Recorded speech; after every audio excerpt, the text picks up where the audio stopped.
chantez-le, que tout vivant le glorifie. Louange à Dieu, très haut Seigneur, pour la beauté de ses exploits, par la musique et par nos voix. Louange à lui dans les hauteurs.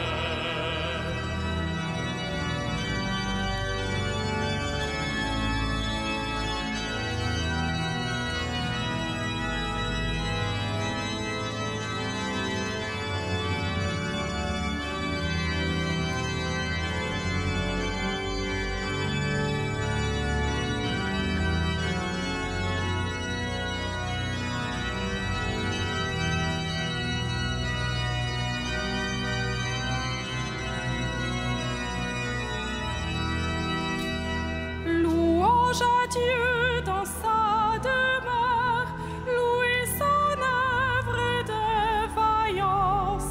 Alléluia, alléluia, louange à lui dans sa grandeur. Louange à Dieu, très haut Seigneur, pour la beauté de ses exploits, par la musique et par nos voix. Louange à lui dans les hauteurs. Louange à lui, puissance, honneur, pour les actions de son amour, au son du corps et du tambour. Louange à lui pour sa grandeur. Louange à Dieu, très haut Seigneur, pour la beauté de ses exploits, par la musique et par nos voix. Louange à lui dans les hauteurs. Tout vient de lui, tout est pour lui. Harpe, cithare, louez-le. Cordes et flûtes, chantez-le. Que tout vivant le glorifie. Louange à Dieu, très haut Seigneur, pour la beauté de ses exploits, par la musique et par nos voix. Louange à lui dans les hauteurs. Au nom du Père et du Fils et du Saint-Esprit, la paix soit avec vous. Frères et sœurs, notre chant nous unit à la louange de toute l'Église, l'Église de la terre et l'Église du ciel, qui acclame le Seigneur alors qu'il monte par son ascension rejoindre la gloire du Père et qu'il entraîne avec lui dans l'espérance de notre foi tous ceux et celles dont il est le premier-né d'une multitude de frères, dont la glorification est une promesse et un appel pour notre propre vie. Nous sommes rassemblés ce soir dans cette cathédrale en communion avec ceux et celles qui suivent notre messe à la télévision ou à la radio. Et tous ensemble, nous nous tournons vers le Seigneur et nous le prions de nous pardonner nos péchés. Je confesse à Dieu Tout-Puissant, je reconnais devant mes frères que j'ai péché en pensée, en parole, par action et par omission. Oui, j'ai vraiment péché. C'est pourquoi je supplie la Vierge Marie, les anges et tous les saints, et vous aussi, mes frères, de prier pour moi, le Seigneur notre Dieu, et que Dieu Tout-Puissant nous fasse miséricorde, qu'il nous pardonne nos péchés et nous conduise à la vie éternelle.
Gloria in excelsis Deo.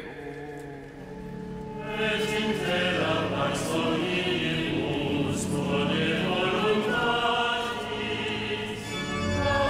Laudamus te. Benedicimus te. Adoramus te. Glorificamus te. Gratias facimus tibi, propter magnam gloriam tuam. Anime Deus Rex Celestis, Deus Pater omnipotens, Domine Filii unici Dei, Iesu Christe.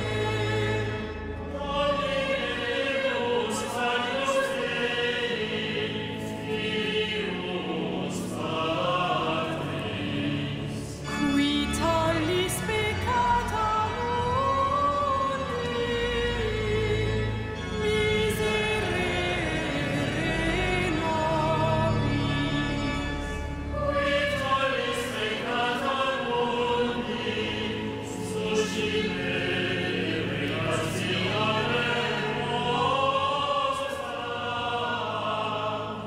Qui sedes ad dexteram Patris, miserere nobis. Oliactus solus sanctus, Tu solus Dominus,tus solus Sanctissimus Jesu Christe, cum Sancto Spiritu, in gloria Dei Patris.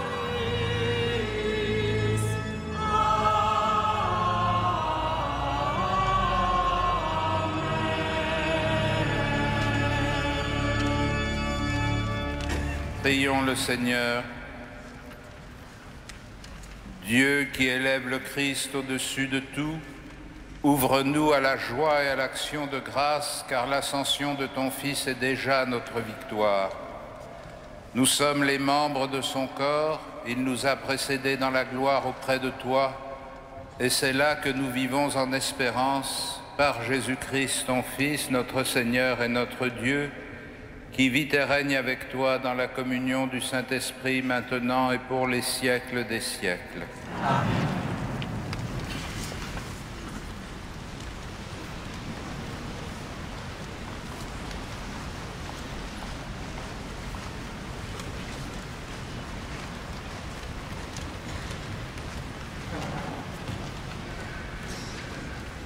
Commencement du livre des Actes des Apôtres.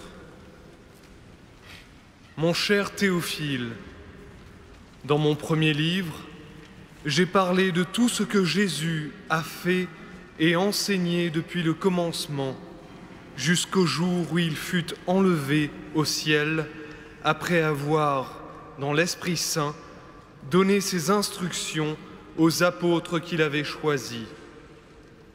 C'est à eux qu'il s'était montré vivant après sa passion.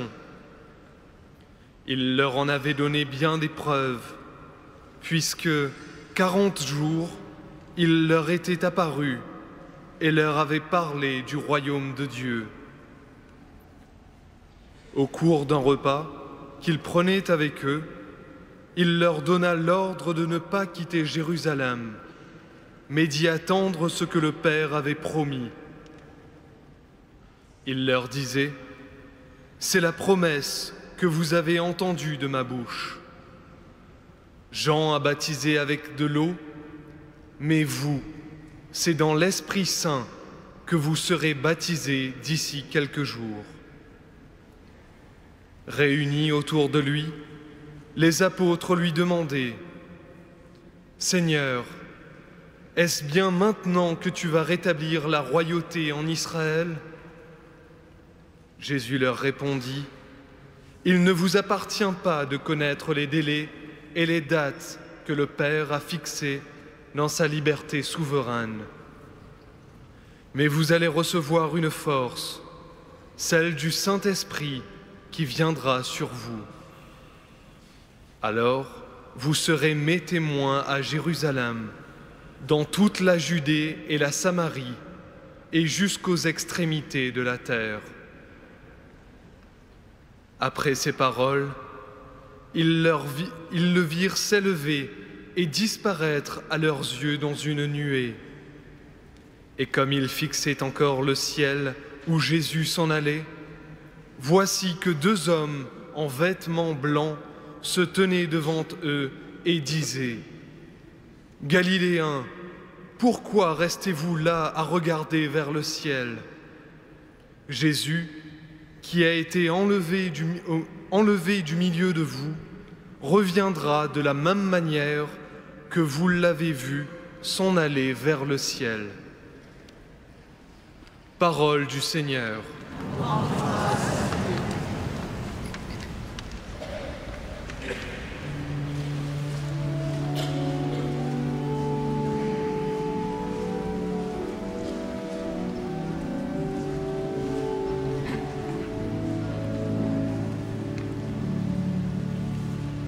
Le Seigneur monte au ciel au milieu des chants de joie. Alléluia. Le Seigneur monte au ciel au milieu des chants de joie. Alléluia. Tous les peuples battez des mains, acclamez Dieu par vos cris de joie, car le Seigneur est le Très-Haut, le redoutable, le grand roi sur toute la terre. Le Seigneur monte au ciel au milieu des chants de joie. Alléluia. Dieu s'élève parmi les ovations, le Seigneur aux éclats du corps. Sonnez pour notre Dieu, sonnez, sonnez pour notre roi, sonnez. Le Seigneur monte au ciel au milieu des chants de joie. Alléluia. Car Dieu est le roi de la terre, que vos musiques l'annoncent. Il règne Dieu sur les païens, Dieu est assis sur son trône sacré. Le Seigneur monte au ciel au milieu des chants de joie.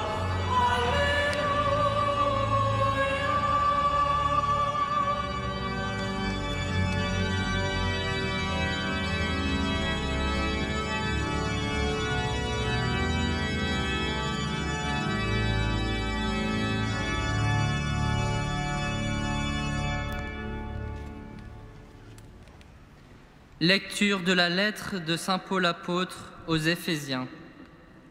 Frères, moi qui suis en prison à cause du Seigneur, je vous encourage à suivre fidèlement l'appel que vous avez reçu de Dieu. Ayez beaucoup d'humilité, de douceur et de patience. Supportez-vous les uns les autres avec amour. Ayez à cœur de garder l'unité dans l'esprit par le lien de la paix. Comme votre vocation vous a tous appelés à une seule espérance, de même, il n'y a qu'un seul corps et un seul esprit. Il n'y a qu'un seul Seigneur, une seule foi, un seul baptême, un seul Dieu et Père de tous, qui règne au-dessus de tous, par tous et en tous. Chacun d'entre nous a reçu le don de la grâce, comme le Christ nous l'a partagé. C'est pourquoi l'Écriture dit : il est monté sur la hauteur, emmenant des prisonniers, il a fait des dons aux hommes. Que veut dire « il est monté » ? Cela veut dire qu'il était d'abord descendu jusqu'en bas sur la terre. Et celui qui était descendu est le même qui est monté au plus haut des cieux pour combler tout l'univers.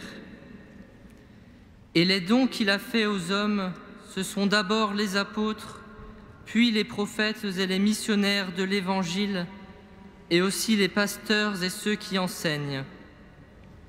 De cette manière, le peuple saint est organisé pour que les tâches du ministère soient accomplies et que se construise le corps du Christ. Au terme, nous parviendrons tous ensemble à l'unité dans la foi et la vraie connaissance du Fils de Dieu, à l'état de l'homme parfait, à la plénitude de la stature du Christ. Parole du Seigneur. Nous rendons grâce à Dieu.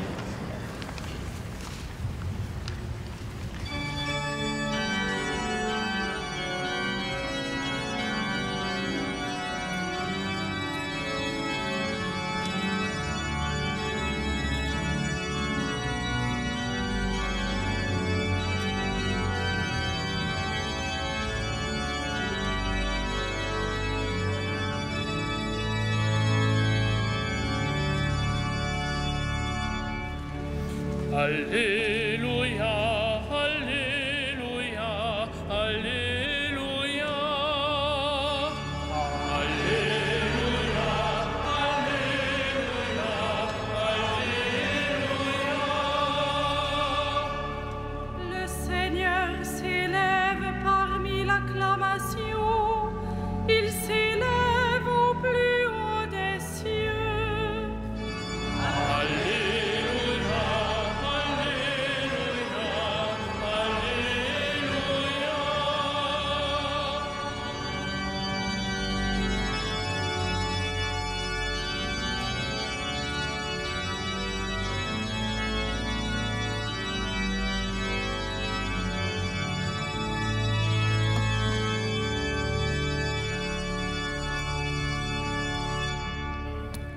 Le Seigneur soit avec vous.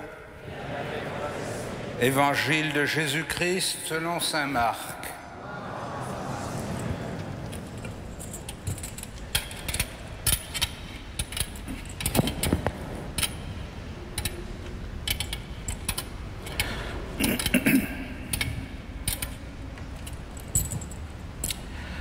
Jésus ressuscité dit aux 11 apôtres: allez dans le monde entier proclamer la bonne nouvelle à toute la création. Celui qui croira et sera baptisé sera sauvé. Celui qui refusera de croire sera condamné. Voici les signes qui accompagneront ceux qui deviendront croyants. En mon nom, ils chasseront les esprits mauvais. Ils parleront un langage nouveau. Ils prendront des serpents dans leurs mains, et s'ils boivent un poison mortel, il ne leur fera pas de mal. Ils imposeront les mains aux malades, et les malades s'en trouveront bien. Le Seigneur Jésus, après leur avoir parlé, fut enlevé au ciel et s'assit à la droite de Dieu. Quant à eux, ils s'en allèrent proclamer partout la bonne nouvelle. Le Seigneur travaillait avec eux et confirmait la parole par les signes qui l'accompagnaient. Acclamons la parole de Dieu.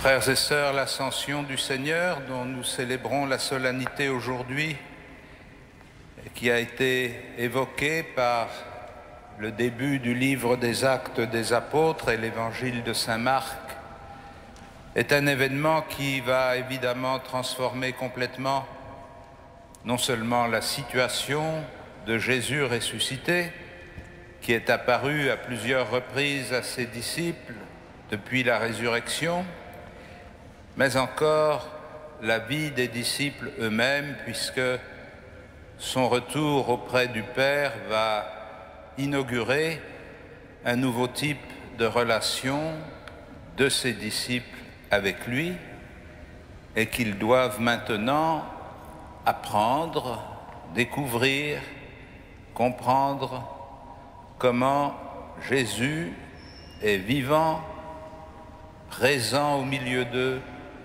bien qu'ils ne le voient plus. Ce passage de la présence physique du Christ ressuscité à sa présence spirituelle, puisqu'elle ne sera plus physique, est évidemment une étape décisive dans l'avènement, la découverte, le développement de la foi des disciples. Car c'est à partir de ce moment où Jésus échappe à leur expérience sensible qu'ils entrent réellement dans l'expérience de la foi. Bien sûr, tout le temps qu'ils ont vécu avec lui, les épreuves qu'ils ont traversées,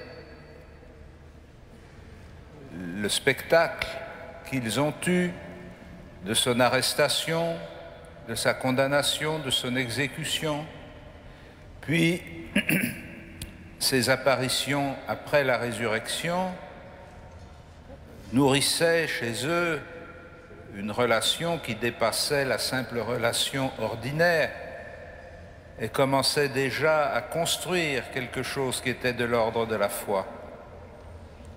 Mais ce commencement de foi, si l'on peut dire, cette initiation à la foi reposait encore sur l'expérience sensible de Jésus présent au milieu d'eux, même si après la résurrection, nous le savons bien d'après les récits des évangiles qui rapportent ces apparitions du Christ ressuscité, sa présence physique est indéniable, puisqu'elle fait même l'objet de la rencontre, de le voir, de le toucher, de manger avec lui, et en même temps, elle est différente de ce qu'elle était avant sa mort.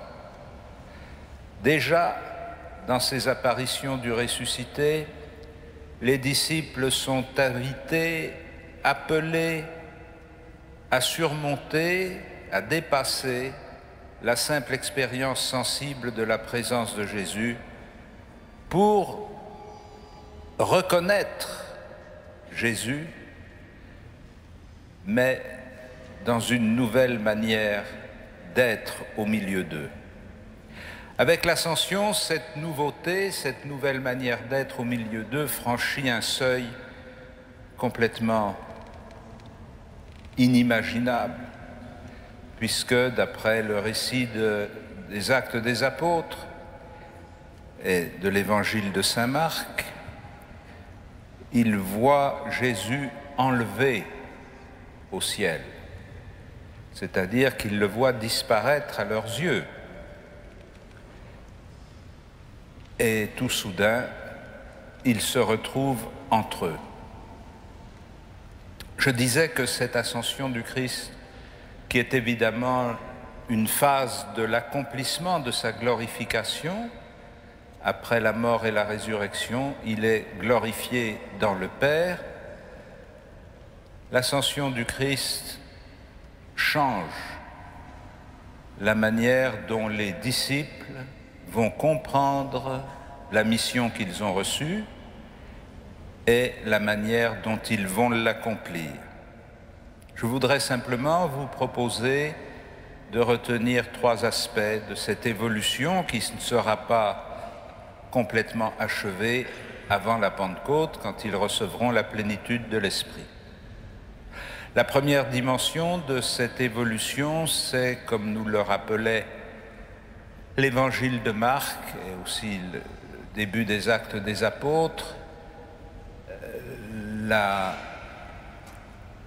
mise en œuvre de la dimension universelle. Tant que Jésus est vivant, présent en Galilée, en Judée, à Jérusalem, l'annonce de la bonne nouvelle est liée géographiquement et temporellement à sa présence physique. À partir du moment où il n'est plus là, ça veut dire que l'annonce de la bonne nouvelle n'est plus enfermée dans les limites spatiales et temporelles qu'ils ont connues. À partir de maintenant, la mission qu'ils ont reçue du Christ n'est pas simplement de s'adresser au peuple d'Israël, comme c'était rappelé à plusieurs reprises dans l'évangile de saint Matthieu, mais de s'adresser à l'humanité entière, aller dans le monde entier proclamer la bonne nouvelle à toute la création. On pourrait dire d'une certaine façon que le départ du Christ, le retour du Christ vers son Père, ouvre de façon sans limite la dimension universelle de la mission. Dorénavant, l'Évangile est fait pour tous les peuples.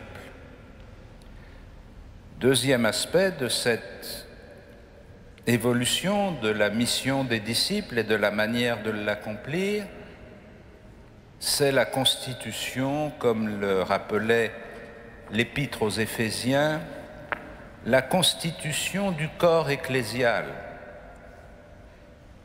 Nous le savons, la naissance de l'Église peut être pressentie et identifiée à partir de différents moments des évangiles où nous voyons comment Jésus, en rassemblant les 12 et en les entretenant en particulier, commence à construire un corps apostolique et à lui donner une consistance. Mais d'une certaine façon, c'est toujours dans l'orbite de sa propre mission. Avec son départ, ce corps apostolique prend une dimension particulière et nous comprenons, d'après l'Épître aux Éphésiens que nous avons entendu, que les chrétiens, ces nouveaux chrétiens qui ont été évangélisés par Paul, peuvent s'interroger sur cette religion, j'allais dire, qui n'a pas de chef, qui n'a pas de référence visible. Et c'est pourquoi saint Paul associe l'ascension du Seigneur, il est monté dans les hauteurs, avec l'envoi de dons aux hommes. Ça veut dire que la privation physique que représente l'ascension du Christ est compensée par des dons que Dieu fait à sa communauté. Pour dire les choses autrement, quand Jésus, fondateur de la communauté, disparaît, Dieu suscite et fait apparaître un corps apostolique qui a la charge de conduire cette communauté et que saint Paul détaille dans l'Épître aux Éphésiens en nous rappelant qu'il a fait des dons aux hommes. Ce sont d'abord les apôtres, les prophètes, les missionnaires, les pasteurs et ceux qui enseignent. Et de cette manière, nous dit-il, le peuple saint est organisé pour que les tâches du ministère soient accomplies. Le départ du Christ ne laisse pas l'Église orpheline, le départ du Christ ne laisse pas le peuple de Dieu sans conduite, il entraîne l'effusion de l'Esprit et les dons nécessaires à une organisation efficace de la mission à travers les apôtres, les prophètes, les missionnaires, et les pasteurs et les docteurs et tous ceux qui mettent en œuvre leur charisme pour la vie de l'Église. Enfin, la troisième évolution à laquelle les disciples sont appelés par cet événement qui retire le Christ de sa présence physique au milieu d'eux, c'est l'exigence de l'unité. Ayez beaucoup d'humilité, de douceur, de patience, supportez-vous les uns les autres avec amour, ayez à cœur de garder l'unité dans l'esprit par le lien de la paix. Et nous découvrons ainsi que la qualité de la communion vécue en Église, la qualité de l'unité vécue en Église, la qualité de la patience, de l'endurance dans les relations fraternelles, etc., est constitutive de la mission de l'Église. Ça n'est pas une sorte d'exigence morale surajoutée, puisqu'on est chrétien, on devrait quand même bien s'entendre les uns avec les autres, comme si ça n'avait pas de rapport direct avec la mission qui est confiée à l'Église. C'est cette mission qui exige que l'Église progresse constamment dans l'unité par le lien de la paix tel que l'Esprit nous le donne. C'est une épreuve permanente de la vie de l'Église que de percevoir qu'il y a des forces de dispersion, des forces de division, des forces d'érosion qui vont peu à peu installer des rapports sociopolitiques à la place des rapports fraternels, des tactiques de manipulation médiatique à la place de la transparence mutuelle et qui vont donner peu à peu la place à celui qui est non pas l'Esprit de Dieu qui construit l'Église par le lien de la paix, mais l'esprit de celui qui divise, diabolos, celui qui divise en opposant les membres de l'Église les uns aux autres. Ainsi, le départ du Christ n'est pas une épreuve, n'est pas une frustration, n'est pas une cause de tristesse. Elle est une invitation à mieux découvrir comment ce départ est la condition pour que la mission de l'Église s'accomplisse, comme il l'avait annoncé lui-même dans l'Évangile de Saint Jean, en disant qu'il est bon pour vous que je parte, car si je ne pars pas, vous n'aurez pas l'Esprit.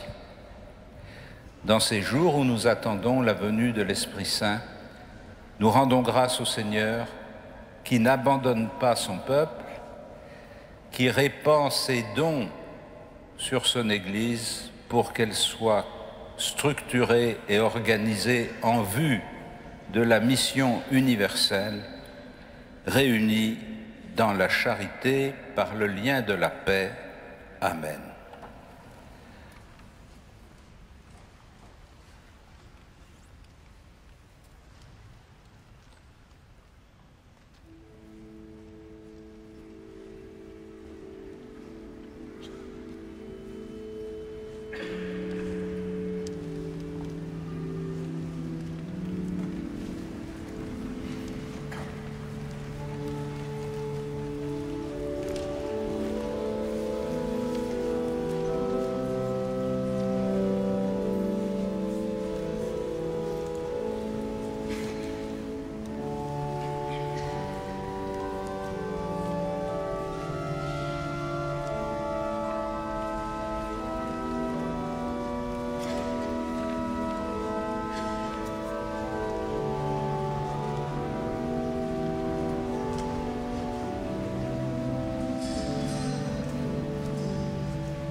Credo in unum Deum.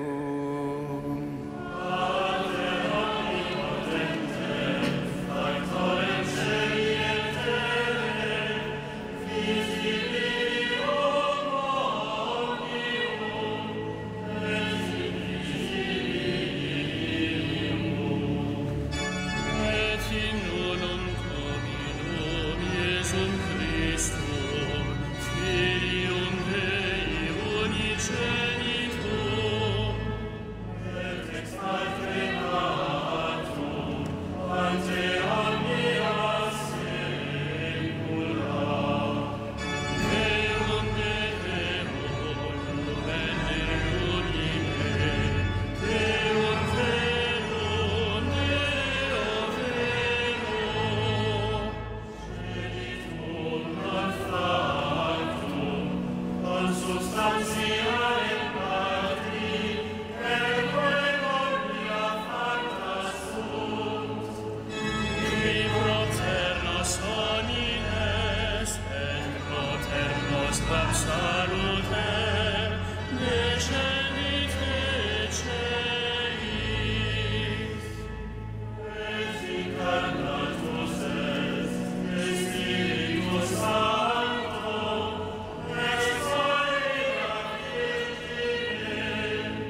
Prions ensemble au moment d'offrir le sacrifice de toute l'Église. Seigneur, nous te présentons humblement ce sacrifice pour fêter l'ascension de ton Fils auprès de toi. Que cet échange mystérieux nous fasse vivre avec le Christ ressuscité, lui qui vit et règne avec toi dans la communion du Saint-Esprit, maintenant et pour les siècles des siècles. Le Seigneur soit avec vous.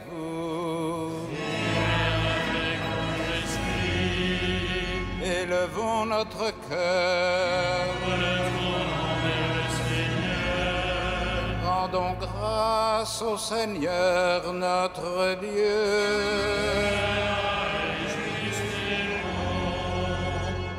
Vraiment, il est juste et bon de te rendre gloire, de t'offrir notre action de grâce toujours et en tout lieu. À toi, Père très saint, Dieu éternel et tout-puissant. Car le Seigneur Jésus, vainqueur du péché et de la mort, est aujourd'hui ce roi de gloire, devant qui s'émerveillent les anges.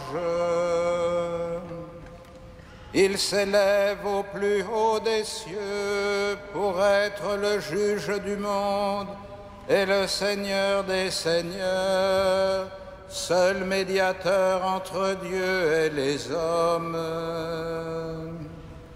Il ne s'évade pas de notre condition humaine, mais en entrant le premier dans le royaume, il donne aux membres de son corps l'espérance de le rejoindre un jour.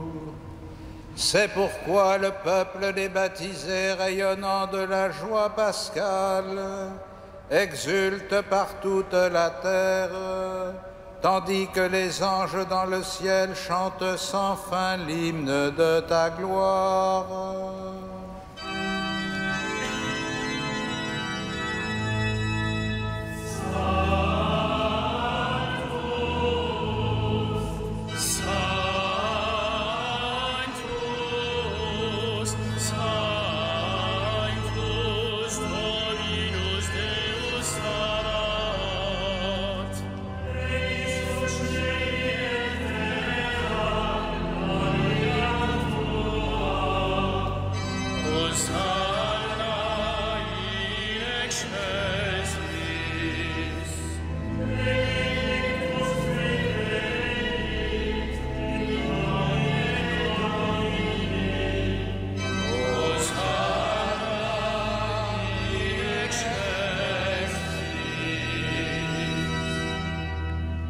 Tu es vraiment saint, Dieu de l'univers, et toute la création proclame ta louange, car c'est toi qui donnes la vie, c'est toi qui sanctifies toutes choses par ton Fils Jésus-Christ, notre Seigneur, avec la puissance de l'Esprit Saint, et tu ne cesses de rassembler ton peuple afin qu'il te présente partout dans le monde une offrande pure.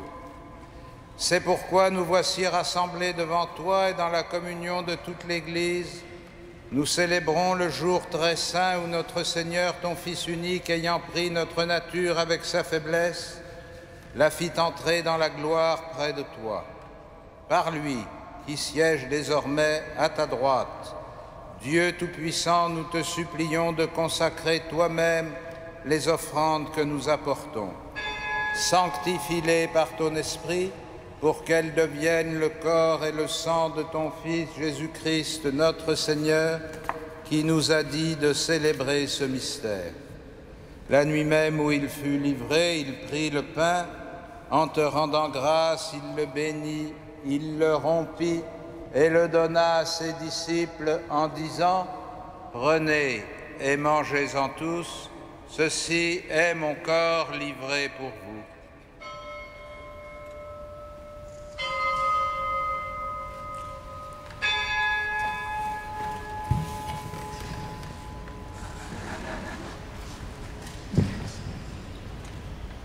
De même, à la fin du repas, il prit la coupe, en te rendant grâce, il la bénit, et la donna à ses disciples en disant « Prenez et buvez-en tous, car ceci est la coupe de mon sang, le sang de l'alliance nouvelle et éternelle, qui sera versé pour vous et pour la multitude en rémission des péchés. Vous ferez cela en mémoire de moi. »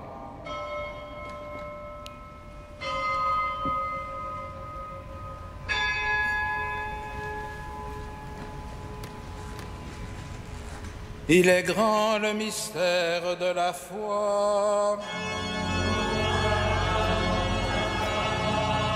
Seigneur Jésus, nous célébrons ta résurrection.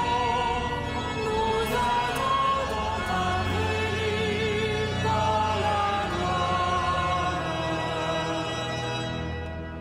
En faisant mémoire de ton Fils, de sa passion qui nous sauve, de sa glorieuse résurrection et de son ascension dans le ciel, alors que nous attendons son dernier avènement, nous présentons cette offrande vivante et sainte pour te rendre grâce.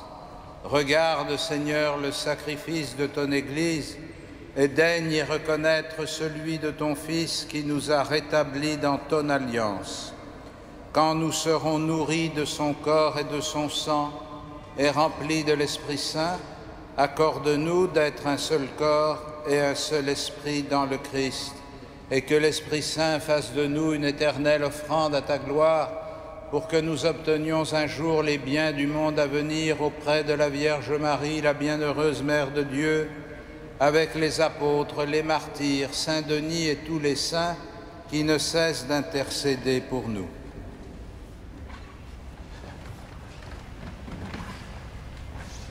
Et maintenant, nous te supplions, Seigneur, par le sacrifice qui nous réconcilie avec toi, étends au monde entier le salut et la paix. Affermis la foi et la charité de ton Église au long de son chemin sur la terre. Veille sur ton serviteur, le pape Benoît, notre évêque André, ses auxiliaires Michel, Jean-Yves et Jérôme, Éric et Renaud, l'ensemble des évêques, les prêtres, les diacres, tout le peuple des rachetés. Écoute les prières de ta famille assemblée devant toi et ramène à toi, Père très aimant, tous tes enfants dispersés.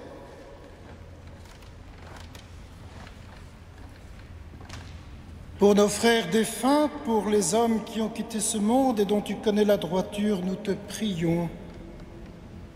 En particulier pour ton prêtre Bertrand d'Herville, que tu as rappelé aujourd'hui même.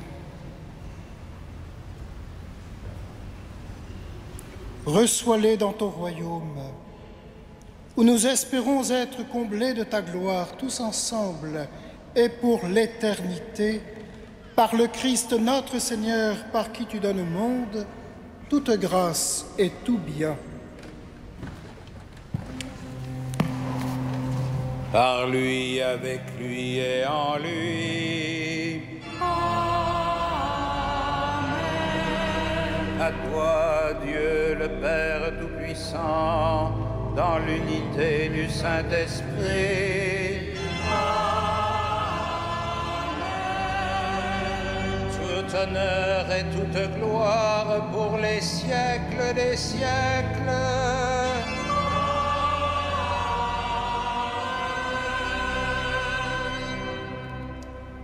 Unis dans le même esprit, nous pouvons dire avec confiance la prière que nous avons reçue du Sauveur. Notre Père, qui es aux cieux, que ton nom soit sanctifié, que ton règne vienne, que ta volonté soit faite sur la terre comme au ciel. Donne-nous aujourd'hui notre pain de ce jour.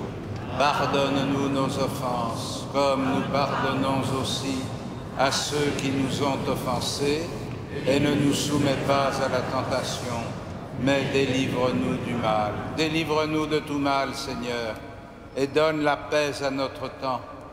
Par ta miséricorde, rends-nous libres du péché, rends-nous forts devant les épreuves en cette vie, où nous espérons le bonheur que tu promets et l'avènement de Jésus-Christ, notre Sauveur.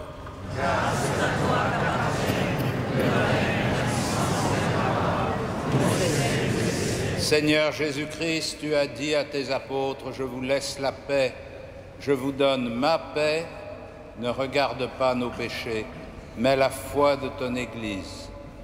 Pour que ta volonté s'accomplisse, donne-lui toujours cette paix et conduis-la vers l'unité parfaite, toi qui règnes pour les siècles des siècles. Amen. Et que la paix du Seigneur soit toujours avec vous. Et avec votre esprit. Frères et sœurs, dans la charité du Christ, donnons-nous la paix.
Heureux les invités au festin des noces de l'agneau.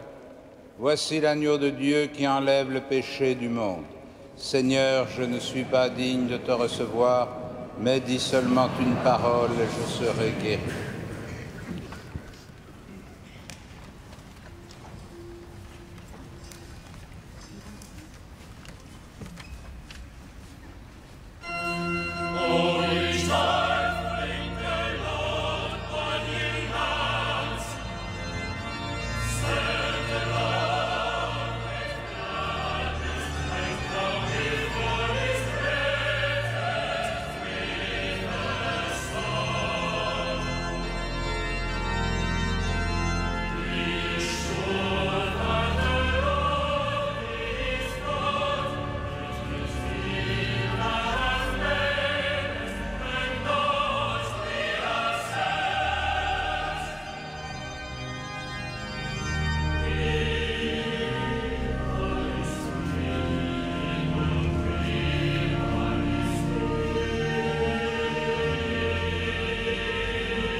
Frères et sœurs bien-aimés, quelques informations pour ces temps que nous vivons. Tout d'abord, tout à l'heure, à la fin de cette messe, il n'y aura pas d'envoi parce qu'il y aura l'exposition du Saint-Sacrement, comme chaque jeudi soir, donc après la bénédiction par le cardinal. Nous pourrons prier quelques instants devant le Saint-Sacrement exposé dans cette cathédrale avant de nous retirer. Samedi 19 mai, ce sera le jour de l'orgue et dans l'après-midi, à l'initiative de cette association qui est nouvelle, nous pourrons visiter l'orgue de chœur dans l'après-midi, comme cela est marqué sur votre feuille, de 14h à 17h, et à 20h30, récital d'orgue avec projection sur écran par les étudiants du Conservatoire national supérieur de musique de Paris. Par ailleurs, mardi 22 mai, vous pourrez venir participer à la grande veillée de prière pour la vie, organisée par les évêques d'Île-de-France, présidée par notre archevêque, à 20h30. Nous pourrons, entre autres, réciter le chapelet. Jeudi 24 mai, adoration du Saint-Sacrement à 19h. Vendredi 25 mai à 18h30, Monseigneur le nonce apostolique en France, Monseigneur Ventura, viendra présider l'Eucharistie avec nos amis de l'aide à l'Église en détresse, donc à 18h30. Et à 20h, il nous invite à une veillée de prière avec des grands témoins de l'Église universelle. Samedi 26 mai et dimanche 27 mai, ce sera la Pentecôte. Donc samedi 26 mai, attention, le matin à 7h, il y aura la messe d'envoi du pèlerinage de Chartres, présidée par Monseigneur Chauvet en présence de Monseigneur Namias. En conséquence, il n'y aura pas de messe ni à 8h ni à 9h, mais messe à midi. Le soir, première vêpre de la Pentecôte à 17h45 et messe anticipée à 18h30.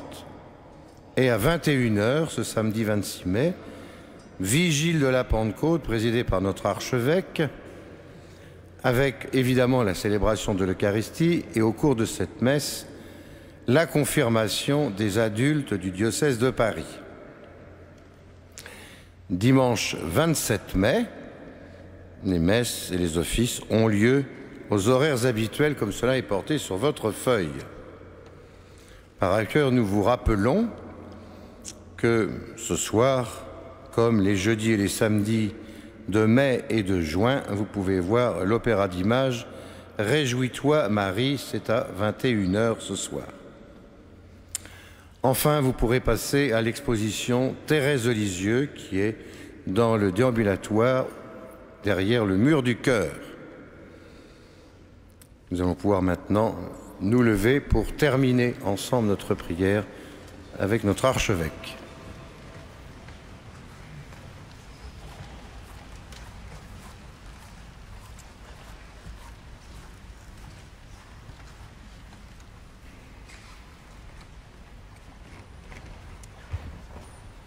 Dieu qui nous donne les biens du ciel alors que nous sommes encore sur la terre, met en nos cœurs un grand désir de vivre avec le Christ en qui notre nature humaine est déjà près de toi, lui qui vit et règne avec toi dans la communion du Saint-Esprit maintenant et pour les siècles des siècles. Amen.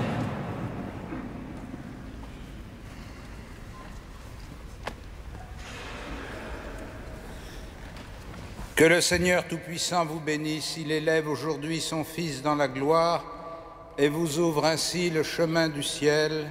Amen. Après sa résurrection d'entre les morts, Jésus s'est manifesté tout proche de ses disciples, qu'il est pour vous un visage de paix quand il viendra juger le monde. Amen. Vous savez qu'il est assis à la droite du Père, mais cherchez-le, trouvez-le aussi près de vous jusqu'à la fin comme il l'a promis. Amen. Et que Dieu Tout-Puissant vous bénisse, le Père, le Fils et le Saint-Esprit. Amen.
voce del diavolo trompe, ampassit la